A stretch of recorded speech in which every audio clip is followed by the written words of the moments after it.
আসসালামু আলাইকুম। সংবাদে আপনাদের সবাইকে স্বাগত জানাচ্ছি। আমি ফিরোজ তোহা। শুরুতেই আরবে কেবলস সংবাদ শিরোনাম। বাংলাদেশের সর্বশেষ গুরুত্বপূর্ণ আপডেট সংবাদে আপনাকে স্বাগত। শুরুতেই সংবাদ শিরোনাম, পরে বিস্তারিত। শুরুতেই জানাবো, এবার মহাসমাবেশের ডাক দিল সাতপন্থীরা। এবার রাজধানীর সোহরাওয়ার্দী উদ্যানে মহাসমাবেশের ডাক দিয়েছে তাবলিগ জামাতের এক অংশ। দিল্লির মাওলানা সাদ কাহলবির অনুসারীরা আগামী 7ই ডিসেম্বর মহাসমাবেশ করবেন তারা। এর আগে তাবলিগ জামাতের অন্য অংশ জোবায়েরপন্থীরা মহাসমাবেশের ডাক দিয়েছিলেন। এরপর জানাবো, চট্টগ্রাম নয়, বাংলাদেশের 1 ইঞ্চি মাটিও কাউকে দখল করতে দেয়া হবে না। ভারতের একটি মিডিয়া চট্টগ্রামকে ভারতের অংশে যুক্ত করার বিষয়ে এক সাংবাদিকের উপস্থাপন প্রসঙ্গে বাংলাদেশের জামাত ইসলামের কেন্দ্রীয় কর্মপরিষদ সদস্য ও ঢাকা মহানগর দক্ষিণের সেক্রেটারি ড শফিকুল ইসলাম মাসুদ বলেছেন, চট্টগ্রাম নয়, বাংলাদেশের 1 ইঞ্চি মাটিও কাউকে দখল করতে দেয়া হবে না। এদিকে ঝিনাইদহে গ্যাং লিডার জুয়েল গ্রেপ্তার। ঝিনাইদহের শোলকুপায় সন্ত্রাসী জুয়েল হাসান সহ 2 জনকে গ্রেপ্তার করেছে যৌথ বাহিনী। তাদের গ্রেপ্তারের খবরে এলাকাবাসী মিষ্টি বিতরণ করছে। এদিকে ঢাকার সড়কে শৃঙ্খলা ফেরাতে ট্রাফিক নিয়ন্ত্রণে শিক্ষার্থীরা। মিশ্র প্রতিক্রিয়া সাধারণ মানুষের। ঢাকার ট্রাফিক নিয়ন্ত্রণে পুলিশকে সহায়তা করছে 2 শতাধিক প্রশিক্ষিত শিক্ষার্থী। শহরের গুরুত্বপূর্ণ বেশ কিছু পয়েন্টে দিনে 2 বেলা ডিউটি করছেন তারা। বিষয়টি নিয়ে মিশ্র প্রতিক্রিয়া রয়েছে সাধারণ মানুষের মাঝে। আর শিক্ষা কার্যক্রমের অংশ হিসেবে ট্রাফিক সচেতনতার কথা বলছেন বিশেষজ্ঞরা। জানাবো, স্যাটেলাইট ইন্টারনেট চালু করবে সরকার। দেশে গণঅভ্যুত্থানে শহীদদের আত্মত্যাগের ফসল ঘরে তুলতে বর্তমান স্যাটেলাইট ইন্টারনেট চালুর লক্ষ্যে টেলিকম নিয়ন্ত্রণ খসড়া নির্দেশিকা চূড়ান্ত করতে জনগণের মতামত চেয়েছে অন্তর্বর্তীকালীন সরকার। এই প্রক্রিয়ার সঙ্গে সংশ্লিষ্ট কর্মকর্তারা বলছেন, স্যাটেলাইট ইন্টারনেট চালুর এই পদক্ষেপ ব্যাংক হোল্ডিং, দুর্যোগ ব্যবস্থাপনা এবং গ্রাহকের ডেটা ব্যবহারের পাশাপাশি ডিজিটাল বিভাজন দূর করে সেতু বন্ধন এর নতুন দ্বার উন্মোচনে সহায়ক হবে। কেননা এর মাধ্যমে ইলন মাস্কের স্টারলিংক এবং বিশ্বের শীর্ষস্থানীয় অন্যান্য কোম্পানিগুলো বাংলাদেশের বাজারে প্রবেশের পথ প্রশস্ত করতে পারে। এবং সর্বশেষ জানাবো, 71-এর পর বাংলাদেশ পাকিস্তান সম্পর্কে নতুন মাত্রা নড়েচড়ে বসল ভারত। 71-এর স্বাধীনতা যুদ্ধের পর 5 দশকের ব্যবধানে এই প্রথম কোনো পাকিস্তানি জাহাজ সরাসরি বাংলাদেশের সমুদ্র বন্দরে ভিড়েছে। এতেই ভারতের মাথা ব্যথা শুরু হয়েছে। প্রিয় দর্শক, এতক্ষণ শুনছিলেন সংবাদ শিরোনাম, এবারে বিস্তারিত। তবে তার আগে বন্ধুরা, অনুরোধ থাকবে এই সংবাদটিতে একটি লাইক দিন। এই চ্যানেলে আপনি নতুন হয়ে থাকলে আমাদের সংবাদটি দেখতে দেখতে চ্যানেলটি সাবস্ক্রাইব করে রাখুন। কমেন্ট করে বন্ধুরা আপনার মূল্যবান মতামত জানিয়ে দিন আপনি বিশ্বের কোন দেশ থেকে আমাদের সংবাদটি দেখছেন। এবারে বিস্তারিত। এবার মহাসমাবেশের ডাক সাতপন্থীদের। এবার সোহরাওয়ার্দী উদ্যানে মহাসমাবেশের ডাক দিয়েছে তাবলিগ জামাতের এক অংশ। দিল্লির মাওলানা সাদ কাহলবির অনুসারীরা আগামী 7ই ডিসেম্বর মহাসমাবেশ করবেন তারা। এর আগে তাবলিগ জামাতের অন্য অংশ জোবায়েরপন্থীরা মহাসমাবেশের ডাক দিয়েছিল। শুক্রবার 15 নভেম্বর সাতপন্থী কাকরাইল মার্কাজ মসজিদের ইমাম মুফতি মোহাম্মদ আজিমউদ্দিন এসব তথ্য নিশ্চিত করেছেন। ওই দিন সকালে কাকরাইলের মার্কাজ মসজিদে প্রবেশ করে সেখানে অবস্থান নেন সাতপন্থীরা। এতে মাওলানা সাদ ও জোবায়েরপন্থীদের মধ্যে নতুন করে উত্তেজনা দেখা দেয়। এ কারণে আগে থেকে ওই এলাকায় নিরাপত্তা ব্যবস্থা জোরদার করেছে প্রশাসন। সাতপন্থীদের ব্যাপক সমাগমে কাকরাইল মসজিদের আশপাশে রাস্তায় যান চলাচল সকাল থেকেই বন্ধ হয়ে যায়। এছাড়াও নিরাপত্তার স্বার্থে রমনা এবং প্রধান উপদেষ্টার বাসভবনে যাওয়া আসার পথটি বন্ধ করে দেয়া হয়।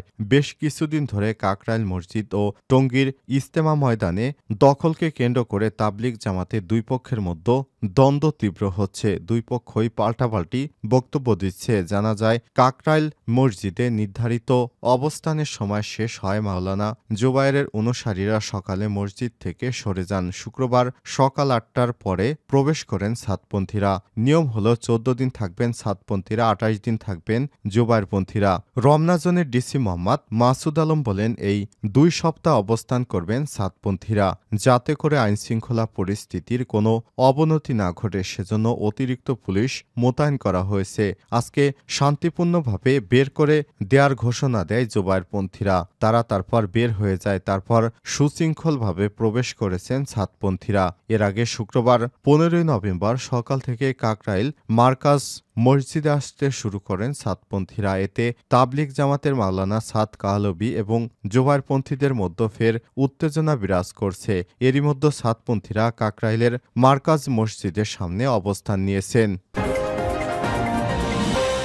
চট্টগ্রাম নয়, বাংলাদেশের 1 ইঞ্চি মাটিও কাউকে দখল করতে দেয়া হবে না।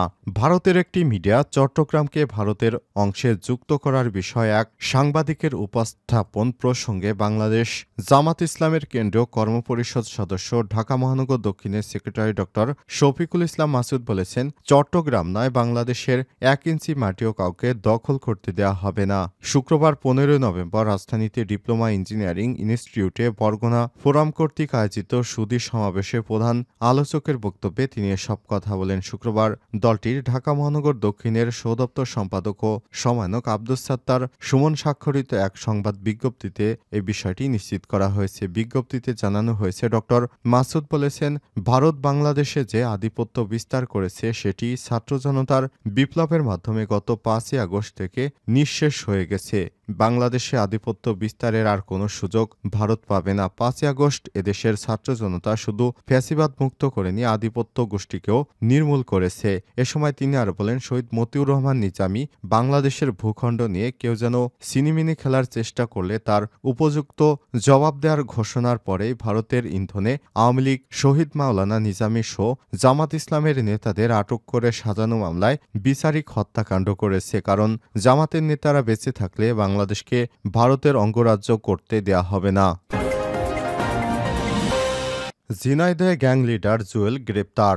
ঝিনাইদহের শোলকোপায় সন্ত্রাসী জুয়েল হাসান সহ 2 জনকে গ্রেপ্তার করেছে যৌথ বাহিনী। তাদের গ্রেপ্তারের খবরে এলাকাবাসী মিষ্টি বিতরণ করেছে। জুয়েল সামাজিক দ্বন্দ্ব সংঘাত, হামলা, লুটপাট ও চাঁদাবাজদের গডফাদার হিসেবে পরিচিত কানাই বলাই গ্রুপের গ্যাং লিডার। বৃহস্পতিবার 14 নভেম্বর রাতভর অভিযান চালিয়ে উপজেলার ভুলুন্দিয়া গ্রাম থেকে আগ্নেয়াস্ত্র, মাদক ও বিপুল দেশীয় অস্ত্র সহ তাকে গ্রেপ্তার করা হয়। পুলিশ এবং স্থানীয় সূত্র থেকে জানা গেছে, 90 দশকের তৎকালীন সক্রিয় গণবাহিনী সন্ত্রাসী আলোচিত কানাইবলাই আপন 2 ভাই। তাদের বিরুদ্ধে হত্যা, অস্ত্র, চাঁদাবাজি, মাদক, হামলা মামলা ও ভাঙচুর, লুটপাটের অনেক মামলা রয়েছে। পারিবারিক সন্ত্রাসী কার্যক্রম, নষ্ট ঐতিহ্য ধরে রাখা সুদীর্ঘ বছর তারা বিভিন্ন অপকর্মে লিপ্ত হয়েছে। সন্ত্রাসী পরিবারটি সবাই নানা অপরাধমূলক কর্মকাণ্ডে জড়িত বলে জানা যায়। তাদের ছত্রছায়ায় কাজ করে অন্তত 15 জনের একটি সন্ত্রাসী গ্রুপ। ইউনিয়নবাসীদের গোপন অভিযোগের ভিত্তিতে কানাইয়ের ছেলে জুয়েল ও বলয়ের ছেলে রানাকে তাদের বাড়ি থেকে গ্রেপ্তার করে যৌথ বাহিনী। এ সময় তল্লাশি চালে একটি পিস্তল, 6 বোতল ফেন্সিডিল ও 25টি দেশীয় অস্ত্র জব্দ করা হয়। এদিকে রাতে তাদের গ্রেপ্তারের খবর ছড়িয়ে পড়লে সকালে কাতলাগাড়ি বাজারে বাড়তে থাকে সাধারণ মানুষের ভিড়। অস্ত্র, মাদক সহ জুয়েল ও রানার গ্রেপ্তারের খবরে মিষ্টি বিতরণ করেছে এলাকাবাসীরা। শোলকুপা থানার ওসি মাসুম খান জানান, যৌথ বাহিনীর অভিযোগে গ্রেপ্তারকৃত জুয়েল ও রানার বিরুদ্ধে অস্ত্র মাদক আইনে মামলা দায়ের করে আদালতে পাঠানো হয়েছে। তাদের বিরুদ্ধে একাধিক মামলাসহ বিভিন্ন অভিযোগ রয়েছে। ঢাকা সড়কে শৃঙ্খলা ফেরাতে ট্রাফিক নিয়ন্ত্রণে শিক্ষার্থীরা, মিশ্র প্রতিক্রিয়া সাধারণ মানুষের।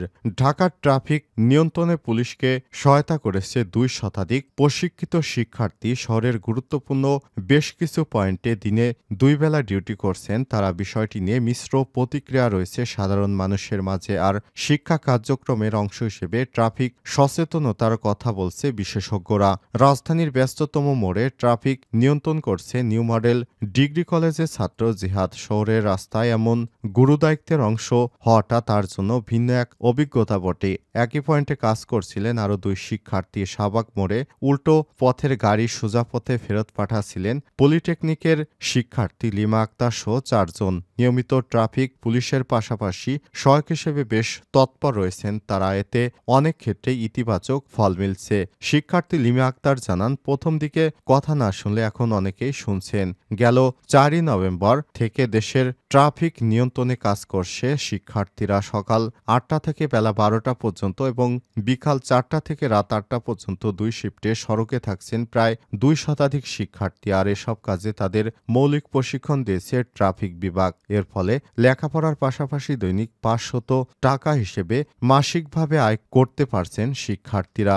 ডিএমপির অতিরিক্ত পুলিশ কমিশনার খন্দকার নাজমুল হাসান বলেন, শারীরিকভাবে এরা ফিট কিনা সেটা আমরা দেখেছি। ট্রাফিক সম্পর্কে বেসিক কিছু ধারণা দিয়ে তাদেরকে মাঠে আনা হয়েছে। আগামী জুন পর্যন্ত শিক্ষার্থীদের সড়কে রাখার পক্ষে ডিএমপি আর এমন উদ্যোগ নিয়েছে মানুষের কাছে মিশ্র প্রতিক্রিয়া।